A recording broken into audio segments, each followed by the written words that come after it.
Presenting revenant, एक सच्ची कहानी। ये कहानी शुरू होती है सन 1823 से, जहां पर ये दिखाते हैं कि एक बहुत घने जंगल में 45 लोग हैं और ये सारे के सारे जानवरों का शिकार करके उनकी खालों को बेचकर उसका व्यापार करते हैं। और इसी समूह में एक आदमी होता है ह्यू ग्लास और उसका बेटा हॉक। ये सारे के सारे जब जंगल में होते हैं तो इनके ऊपर एक आदिवासी कबीला हमला कर देता है और इनके बहुत सारे लोगों को मार देता है। और ये आदिवासी कबीला हमला इसलिए करता है कि इनका जो सरदार होता है उसकी बेटी को किसी ने अगवा कर लिया होता है और उन्हें ऐसा लगता है कि ये इन्हीं का काम है। अब इनके बहुत सारे लोगों को मार दिया गया है और ये मात्र 10 बचे हैं और ये 10 के 10 जो वहां पर इनकी नाव होती है उस पर बैठकर वहां से निकल जाते हैं। लेकिन खतरा अभी भी टला नहीं है, क्योंकि ये सब जानते हैं कि ये पूरा इलाका उन्हीं आदिवासियों का है और नदी में चलती उनकी नाव को कहीं ना कहीं से वो सब देख रहे हैं और वो कभी भी इनके ऊपर हमला कर सकते हैं। अब यहां पर किसी को कुछ समझ में नहीं आ रहा होता। तभी जो इनका हेड होता है वो ग्लास से पूछता है कि हमें क्या करना चाहिए। ग्लास बोलता है कि हमें इस नाव को छोड़ के जमीन के रास्ते चलना चाहिए। लेकिन ग्लास की इस बात से इन्हीं के ग्रुप का एक आदमी इत्तेफाक नहीं रखता। वो बोलता है कि अगर हम जमीन से जाएंगे तो वो लोग हमें जल्दी मार देंगे और जमीन का रास्ता बहुत लंबा है, हमें घर पहुंचने में कई हफ्ते लग जाएंगे। लेकिन यहां का जो कैप्टन होता है वो बोलता है कि इस इलाके को, इस टेरिटरी को ग्लास बहुत अच्छे से जानता है और अब उसकी जिम्मेदारी है कि हमें वो घर सुरक्षित पहुंचाए। और वो ये तय करते हैं कि अब हम जमीन के रास्ते जाएंगे और वो सारे अपनी नाव से उतर जाते हैं और नाव को पानी में खुला छोड़ देते हैं ताकि आदिवासियों को वो नाव बहुत आगे मिले और तब तक वो उनकी नजरों से काफी दूर चले जाएं। उतरने के बाद ये अपनी सारी की सारी खालें पत्थरों के नीचे छुपा देते हैं ताकि भविष्य में कभी ये दोबारा इस जगह पर आए तो इनकी खालें इन्हें मिल जाएं। और अब ये सारे के सारे जंगल के रास्ते चलना शुरू करते हैं। और यहाँ की एक और बहुत बड़ी समस्या ये होती है कि यहाँ की ठंड बहुत खतरनाक होती है और ठंड का मौसम आने वाला है। इनका रास्ता कई हफ्तों का है और इन्हें उस ठंड का सामना करना पड़ेगा। लेकिन इनके पास अब और कोई चारा नहीं है, इसीलिए सब उस ठंड का मुकाबला करने के लिए तैयार हैं। और अब ये सारे के सारे उस घने जंगल के रास्ते चलना शुरू करते हैं। रात होती है और ये सब जंगल में सो जाते हैं और अगली सुबह ये दिखाते हैं कि इनकी नाव छोड़ने का जो फैसला था वो बिल्कुल सही था, क्योंकि आदिवासी इनकी नाव तक पहुंच जाते हैं और आदिवासी देखते हैं कि नाव में कोई भी नहीं है। वो समझ जाते हैं कि ये पैदल जंगल के रास्ते घर जाने की कोशिश कर रहे हैं। तभी उन्हीं आदिवासियों में से एक आदिवासी बोलता है कि उनके पैरों के निशान हमें उत्तर की तरफ जाते हुए मिले और ये सारे आदिवासी ये फैसला करते हैं कि ये सब उनके पीछे उत्तर की तरफ जाएंगे। अब आदिवासी इनके पीछे जो मारना चाहते हैं और ये लगातार उत्तर की तरफ बढ़ते ही चले जाते हैं।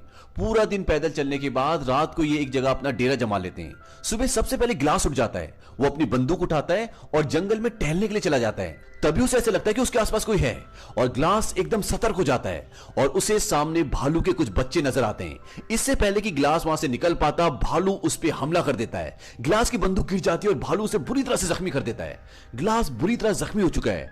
भालू उससे थोड़ा सा दूर जाता है और ग्लास बड़ी मुश्किल से अपनी बंदूक उठा लेता है। लेकिन भालू एक बार फिर ग्लास पे हमला करता है, लेकिन इस बार हमला करने से पहले ग्लास भालू के गोली मार देता है।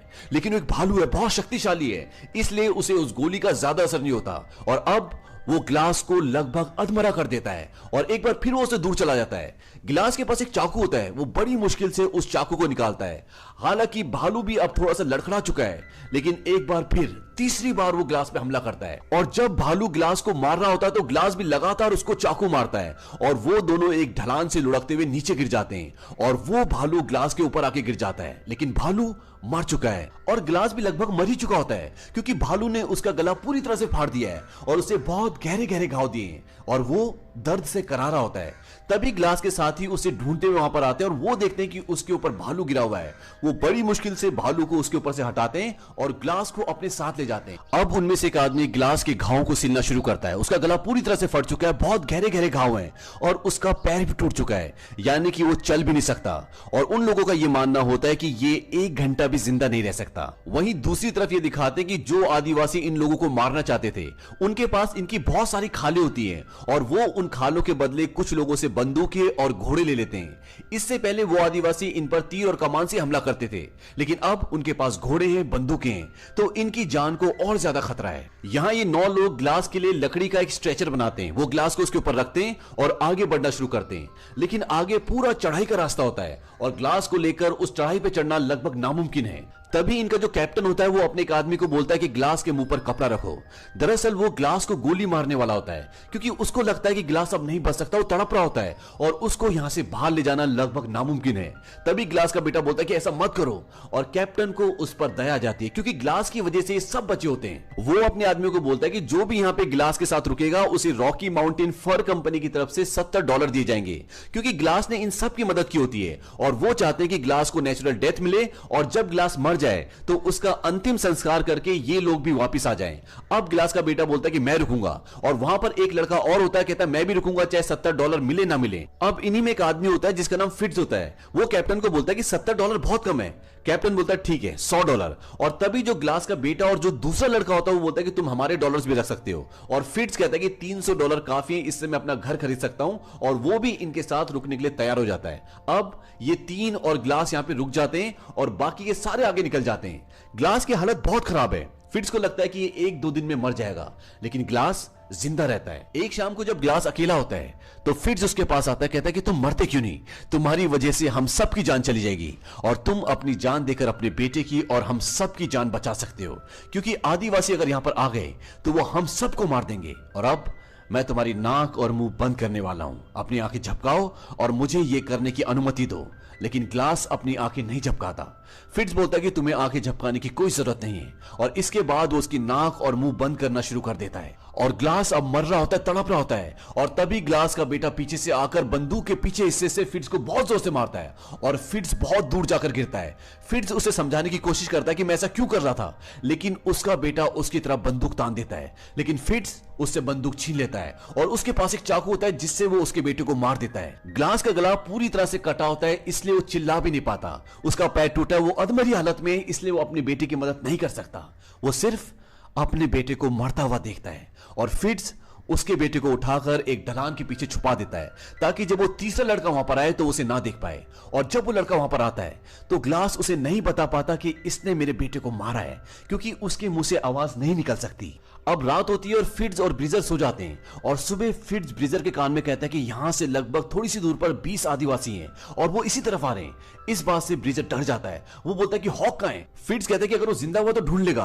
वो लड़का कहता है कि ग्लास जिंदा है, और हमने कैप्टन को वादा किया था कि ग्लास के मरने के बाद हम उसका अंतिम संस्कार पूरे रीति रिवाज से करके यहां से निकलेंगे। ये सुनने के बाद फिट्ज ग्लास को बहुत बुरी तरह से खींचता है। उसके पूरे शरीर में घाव होते हैं और वो दर्द से चिल्ला रहा होता है, और सामने एक गड्ढा उसने किया होता है, उस गड्ढे में वो ग्लास को डालकर ऊपर से मिट्टी डालना शुरू कर देता है। वो लड़का कहता है कि ये तुम क्या कर रहे हो। फिट्ज कहता है कि आज नहीं तो कल ही मर ही जाएगा, और जैसा कि हमने वादा किया था इसका अंतिम संस्कार पूरे रीति रिवाज से किया जाएगा, तो मैं इसके ऊपर मिट्टी डाल रहा हूं। वो उसके ऊपर थोड़ी सी मिट्टी डाल देता है और वहां से चला जाता है, और उस लड़के को बोलता है कि तुम भी जल्दी आ जाओ। हालांकि वो लड़का नहीं जाना चाहता, लेकिन उसकी जान का भी खतरा है, और वो ग्लास के ऊपर अपनी बोतल रखकर वहां से निकल जाता है। उसे नहीं पता होता कि फिट्ज झूठ बोल रहा है, आसपास कोई आदिवासी नहीं होती, और अब यहां पर ग्लास अकेला है। वो तड़प रहा है, वो मरने वाला है। ग्लास बहुत देर तक उसी जगह पर जहां पर उसे दफना के चले गए अधमरी हालत में लेटा रहता है, और फिर वो पूरी हिम्मत जुटाता है और रगड़ता हुआ उस जगह पर जाता है जहां पर उसकी बेटी की लाश है, और वो अपने बेटे की लाश के ऊपर सर रखकर कई घंटों तक लेटा रहता है।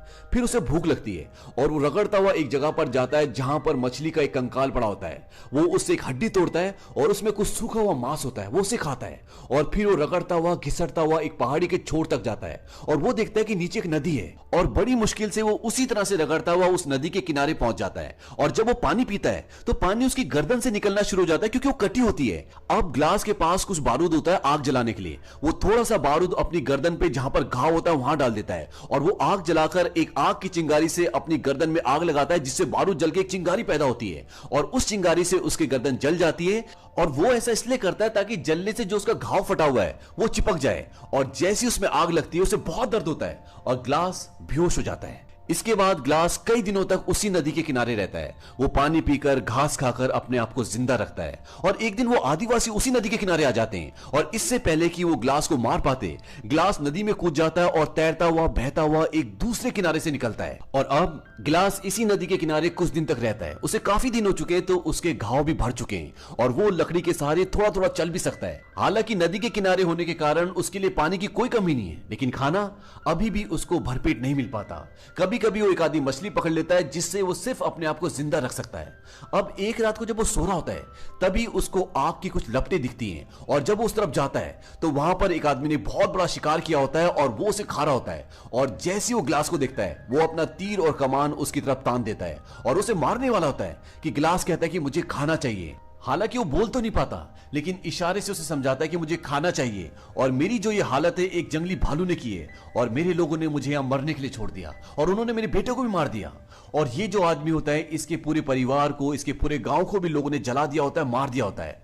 वो उसे खाना देता है और कहता है कि तुम मेरे साथ ट्रैवल कर सकते हो। और इसके बाद वो दोनों आगे का सफर तय करते हैं और इस आदमी के पास एक घोड़ा भी होता है इसलिए इनका सफर आसान हो जाता है। वहीं दूसरी ओर फिट्ज और वो लड़का जो यहां पर ग्लास को मरने के लिए छोड़ गए थे, जब वो रास्ते में जा रहे होते हैं तो उस लड़के को फिट्ज की बातों से ये पता चल जाता है कि वहां पर कोई भी आदिवासी नहीं था और फिट्ज ने ये झूठ बोला था ताकि वो अपनी जान बचा सके।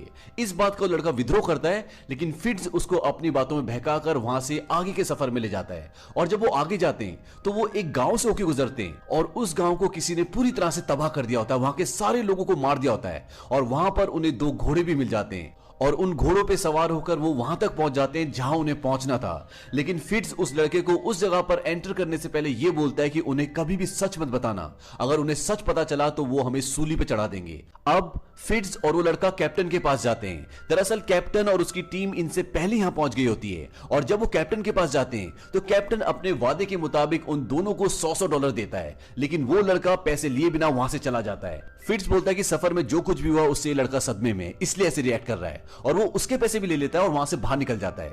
दरअसल उस लड़के को कहीं ना कहीं दिल में एक गिल्ट होता है कि उन्होंने वो काम किया था जो उन्हें नहीं करना चाहिए था। वहां दूसरी तरफ ग्लास बर्फ में उस आदमी के साथ आगे का सफर तय कर रहा होता है और तभी बर्फ का तूफान शुरू हो जाता है। ग्लास बीमार है, उसके घाव सड़ रहे हैं और इस वजह से वो बेहोश हो जाता है।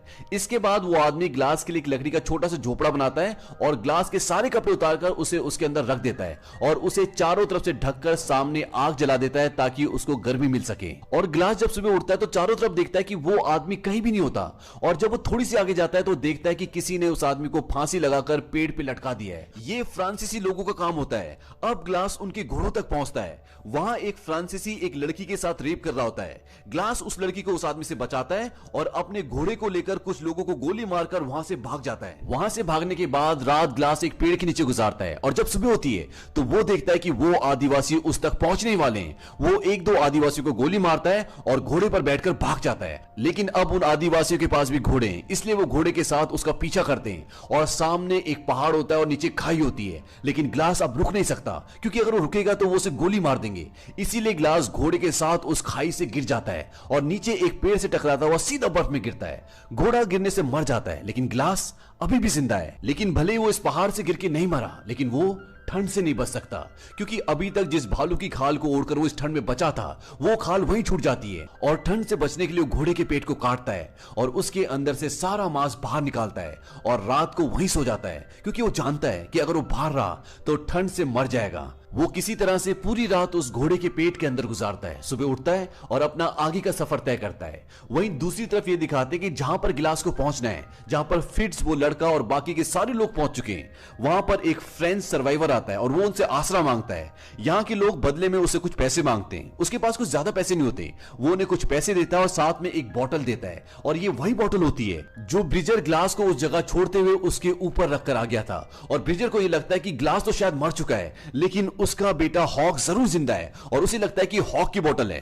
वो उस आदमी से बोलता है कि ये तुम्हें कहां मिली? वो कहता है कि यहां से 30 मील दूर किसी आदमी की गिर गई थी, मैंने उठा ली। और अब ब्रिजर और कुछ लोग वहां पर हॉक को यानी कि ग्लास के बेटे को ढूंढने जाते हैं क्योंकि ब्रिजर को नहीं पता होता कि उसे फिट्ज ने मार दिया है। लेकिन फिट्ज समझ जाता है कि हो ना हो अभी भी ग्लास जिंदा है। और अब कप्तान, ब्रिजर और कुछ लोग उस जगह पर जाते हैं जहां पर ये बोतल मिली थी और जब वो उस जगह पहुंचते हैं तो वहां पर उन्हें ग्लास मिलता है और ग्लास को देखे कप्तान एकदम शॉक्ड हो जाता है क्योंकि ब्रिजर ने और फिट्ज ने ये बोला था कि ग्लास मर चुका है। और ग्लास को देखते कप्तान बोलता है कि ब्रिजर को अरेस्ट कर लो और वो गुस्से में कैंप में आता है और फिट्ज को ढूंढता है लेकिन फिट्ज वहां पर नहीं मिलता। और अब वो फिट्ज को चारों तरफ ढूंढता है लेकिन वो उसे कहीं नहीं मिलता।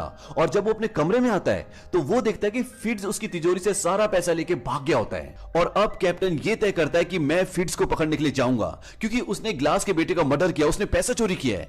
लेकिन ग्लास बोलता है कि मैं भी तुम्हारे साथ आऊंगा। और साथ में ग्लास ये भी बता देता है कि ब्रिजर को मेरे बेटे के खून के बारे में कुछ भी नहीं पता था, फिट्ज ने उसे भी झूठ बोला था। और अब ग्लास और कैप्टन फिट्ज की तलाश में निकल पड़ते हैं। दरअसल वो उसके घोड़े के पैरों के निशानों को फॉलो कर रहे होते हैं और बहुत आगे जाने के बाद उसके घोड़ों के पैरों के निशान खत्म हो जाते हैं और वहां से उन दोनों को अलग होना पड़ता है। और जब कैप्टन उसे ढूंढ रहा होता है तो फिट्ज एक बड़े से पत्थर के पीछे से निकलता है और उसे गन पॉइंट पे ले लेता है। कैप्टन उसे बोलता है कि तुम्हारे ऊपर खून का इल्जाम है, तुम मेरे साथ वापस चलो। लेकिन वो नहीं मानता और वहां पर वो कैप्टन को गोली मार देता है। गोली की आवाज सुनकर उस तरफ ग्लास आता है और ग्लास देखता है कि वहां पर कैप्टन की लाश पड़ी होती है और आसपास कोई नहीं होता। इसके बाद ग्लास लकड़ी की एक बहुत बड़ी टहनी तोड़ता है और उसे कैप्टन की पीठ पे लगा देता है ताकि उसकी पीठ सीधी हो जाए और उसे घोड़े पे बिठा देता है और खुद पीछे वाले घोड़े पर लाश की तरह लेट जाता है ताकि फिट्ज को यह लगे कि आगे ग्लास है और पीछे जो लेटा हुआ है जो लाश है वो कैप्टन की है। और होता भी ऐसी है। उन घोड़ों को देखकर फिट्ज को यह लगता है कि आगे जो है वो ग्लास है और पीछे जो लेटा हुआ है वो कैप्टन की लाश है। और वो आगे वाले आदमी पे गोली चला देता है और गोली लगते वो गिर जाता है। फिट्ज को लगता है कि ग्लास भी अब मर चुका है और वो धीरे धीरे लाश की तरफ आता है। और जब वो उस जगह तक पहुंचता है और लाश को पलटता है जिसे वो ग्लास समझ रहा होता है तो वो देखता है कि वो कैप्टन होता है। तभी ग्लास पीछे वाले घोड़े से उठकर उस पर गोलियां चलाता है और एक गोली फिट्ज के कंधे पे लग जाती है लेकिन वो वहां से भागने में कामयाब हो जाता है और ग्लास उसका पीछा करता है और पीछा करते करते वो एक नदी के किनारे पहुंच जाता है जहां पर उन दोनों की बहुत लड़ाई होती है और वो दोनों ही जख्मी हो जाते हैं। और तभी ये दिखाते हैं कि नदी के उस पार वही आदिवासी आ जाते हैं जो इन लोगों को मारना चाहते हैं। और जब ग्लास फिट्ज को मारने वाला होता है कि तभी उसे उस आदमी की याद आती है जिसने उसे खाने के लिए मांस दिया था